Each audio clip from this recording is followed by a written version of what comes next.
Welcome to this explainer. Okay, think about your own bank account for a second. If you're spending more money than you earn every single month, well, that's a ticking time bomb, right?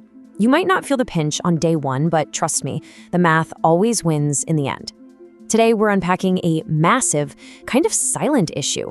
What exactly happens when entire countries adopt this exact same financial strategy? Let's look at how this habit starts. When running a monthly deficit becomes your baseline, you sort of fall into a rhythm. You earn your income, sure, but your basket of expenses is always just a tiny bit too full.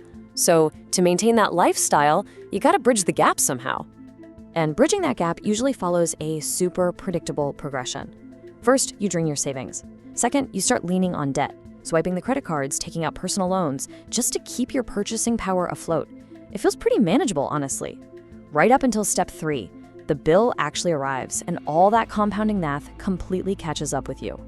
Now, take that exact same dynamic and scale it all the way up to the national level. Crazy as it sounds, almost every single developed nation on Earth operates this way. But unlike a regular household facing bankruptcy, nations do it quietly. I mean, there are no collection agencies calling the government at dinner time, so the public rarely notices the compounding risk building up in the background. So let's dive into part 1, the family versus the country. See, a regular household budget is bound by strict reality. Money in must eventually equal money out. Simple. But historically, macroeconomic theory treated country budgets completely differently. Because governments have the power to tax citizens and, literally print currency, the prevailing belief was that sovereign entities could essentially borrow forever to fund things like infrastructure, defense, and pensions. Moving to part 2, the post-war growth illusion.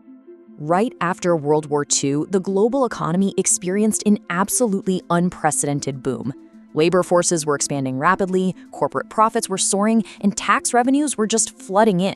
So governments naturally expanded their spending to match all that new cash. And honestly, for decades, it worked flawlessly. That relentless, rapid economic growth effectively masked the underlying habit of deficit spending. It was like magic, until it wasn't. Which brings us to part 3, the demographic shift. That magical post-war model relied heavily on a specific demographic setup that, just doesn't exist anymore.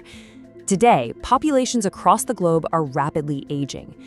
The dependency ratio, which is basically the balance of active workers paying into the system versus retirees drawing money out of it, has fundamentally flipped on its head. As this ratio inverted, governments suddenly found themselves locked into some massive unfunded liabilities, things like pensions, heavily subsidized healthcare, and various social safety nets. These are absolutely foundational to modern society, but their costs compound exponentially as populations age. And the kicker? Just as these massive bills started coming due, that reliable post-war economic growth began to stagnate. So, what do you do when your revenue falls way short of your obligations? A government basically faces a stark political trilemma. Option 1, they can raise taxes. Option 2, they can cut spending and services. Or option 3, they can borrow. Now, because raising taxes or cutting services practically guarantees fierce voter backlash, politicians almost universally lean into the path of least resistance. They just take on more debt. And for a really long time, this borrowing felt completely painless. In an era of historically low interest rates, taking on sovereign debt was incredibly cheap. It allowed governments to maintain a really high standard of living without making any politically costly trade-offs. But here's the reality check. Cheap capital is an anomaly. It's definitely not a permanent law of economics. This right here is exactly why it's a quiet trap. Even when nations wildly over-leverage themselves, the local school still opens its doors, and the highways stay paved.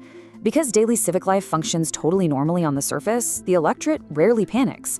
And that allows the national debt to GDP ratio to just quietly compound, year after year, right in the background. Let's look at part 4, the interest rate trap.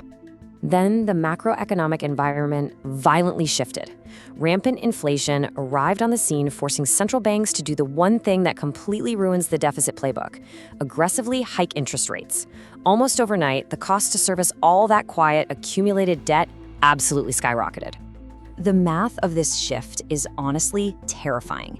In several major economies right now, the interest payments on national debt are ballooning into the single largest line item in the entire budget. Debt servicing is actively crowding out public investment. It's actually outpacing spending on education, infrastructure, and even national defense. Think about that for a second.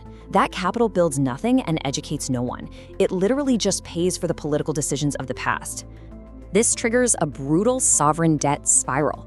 Governments are forced to issue new debt just to cover the daily operating budget. And then, get this, borrow even more just to service the surging interest payments on their old bonds. When that happens, any fiscal room to maneuver completely evaporates. Which leads us to our final section, Part 5, Who Pays the Price? When fiscal space vanishes, governments lose their ability to respond to crises. They can no longer simply stimulate the economy during a recession. We enter a true no-win scenario where every single policy choice moving forward inflicts economic pain.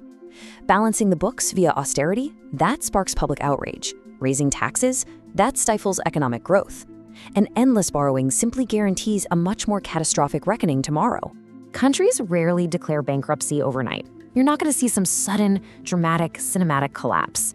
Instead, it's a slow, structural, and entirely predictable squeeze that degrades the quality of civic life and economic output year after grueling year. So the critical question isn't if the era of free money is over. The real question is, who ultimately pays the price when it runs out? Who absorbs the heavy burden of decaying infrastructure, higher taxation, and stagnant growth? I really hope this stickman animation-style explainer helped make a silent macroeconomic threat visible for you today. If you want more calm, structured explainers on how global systems actually work, make sure to subscribe. Because understanding these traps before the bill arrives, that is your true advantage.